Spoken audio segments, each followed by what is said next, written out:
तर नमस्कार मित्रांनो, मुख्यमंत्री माझी लाडकी बहीण योजना नवीन अपडेट आलेला आहे। OTP प्रॉब्लेम होत आहे। त्याचप्रमाणे ॲप्लिकेशनसुद्धा बंद झालेलं आहे। वेबसाईट आहे पण वेबसाईटला अनेक प्रॉब्लेम आहेत। या सर्वबद्दलची माहिती सविस्तर आज आपण या व्हिडिओच्या माध्यमातून जाणून घेणार आहोत। तर मुख्यमंत्री माझी लाडकी बहीण योजनेबद्दल अधिक माहिती जाणून घेण्यासाठी आत्ताच आमचं YouTube चॅनल सबस्क्राइब करून ठेवा आणि शेजारील नोटिफिकेशन बेल प्रेस करून ठेवा, जेणेकरून येणारे मुख्यमंत्री माझी लाडकी बहीण योजनेबद्दलचे नवनवीन अपडेट तुम्हाला मिळून जातील।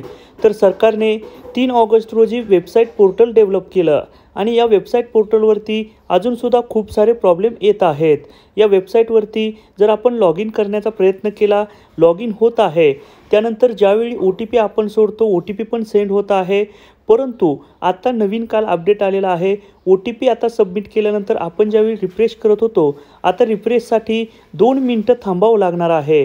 म्हणजे तुम्हाला जर त्या ठिकाणी OTP इनव्हॅलिडचा अशा प्रकारे मेसेज शो होत असेल तर खाली तुम्हाला 2 मिनिटं वेट करावे लागेल पुन्हा एकदा तो OTP व्हेरीफाय करण्यासाठी।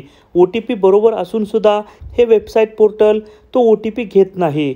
आता मग राहिलेल्या लोकांनी तसंच राहायचं का त्यांनी फॉर्मच भरायचा नाही, हा खूप मोठा प्रश्न आता उभा राहिलेला आहे। जर मुख्यमंत्री माझी लाडकी बहीण योजनेबद्दल तुमच्याही मनामध्ये काय प्रश्न असतील तर कमेंट सेक्शनमध्ये नक्की विचारू शकता। तर मुख्यमंत्री माझी लाडकी बहीण योजनेबद्दल अधिक माहिती जाणून घेण्यासाठी आत्ताच आमचा चॅनल सबस्क्राइब करून ठेवा आणि शेजारील नोटिफिकेशन बेल प्रेस ऑन करून ठेवा, जेणेकरून मुख्यमंत्री माझी लाडकी बहीण योजनेबद्दलचे नवनवीन अपडेट तुम्हाला मिळून जाईल। धन्यवाद।